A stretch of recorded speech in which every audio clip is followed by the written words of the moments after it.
各位朋友，大家好！2年呢，實體店嘅生意係越嚟越難做啦。好多人講係因為疫情嘅影響，其實唔單止係疫情，網購對實體店嘅影響打擊呢，亦都係好大。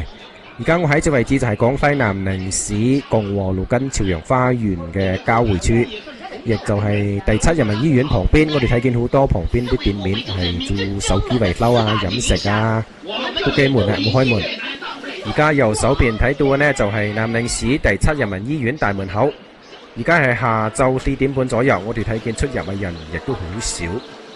共和路位於南寧市嘅老城區，一條街聽講已經有200幾年歷史，所以我哋睇見一條共和路上面到處都係啲舊屋舊房。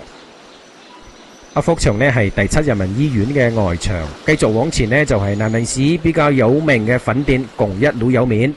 一間店呢做出嘅老友粉係比較正宗嘅，好多南寧人啊或者係一啲外地過嚟嘅遊客呢都比較中意過一間店食粉。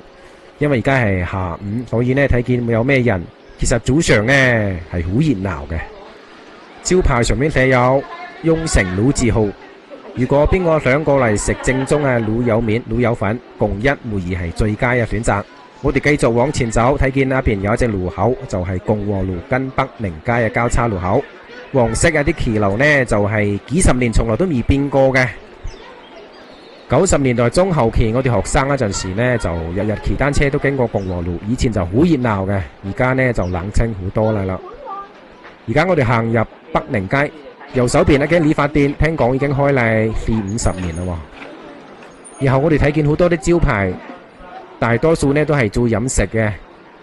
而家呢係做快餐店啊，或者係做啲奶茶店啊、酒家啊等等。旅社右手邊幾間旅社亦都係開啦20-30年啦。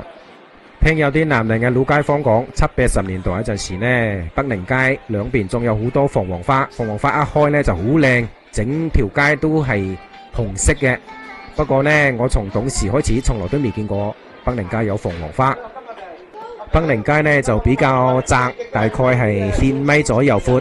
兩邊呢，而家睇見呢都係做快餐啊，生意亦都係一般般。不過呢，而家各行各業都有自己嘅網上生意。雖然我哋喺實體店睇見冇有生意，但係人哋可能喺網下有好多訂單，因為我哋睇見有送餐員出入。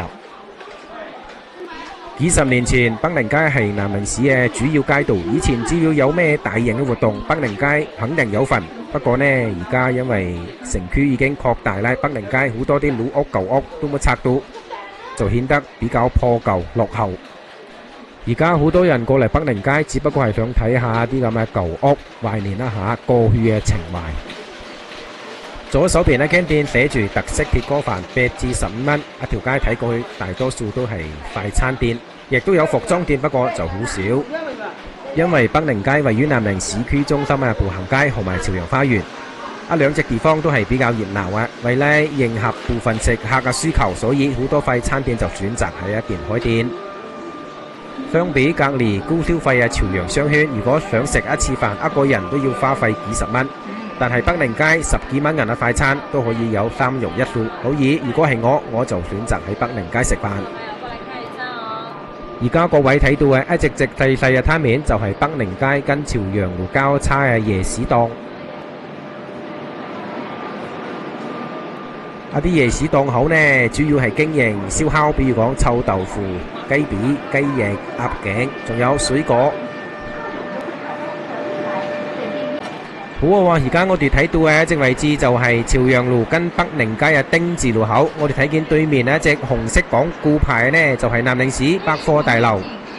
不過呢，而家百貨大樓嘅生意跟以前比就差得好遠啦咯。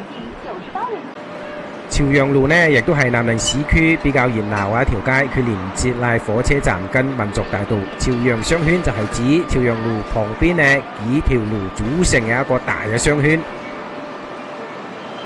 朝陽路、民生路、新華街、興寧路，仲有3街2巷，組成咧南寧市最繁華、最大嘅朝陽商圈。所有嚟南寧市旅遊嘅外地人，一般都要嚟逛一下朝陽商圈。好啊，今期嘅視頻就到呢啲啊，我哋下一次再見，多謝各位，拜拜。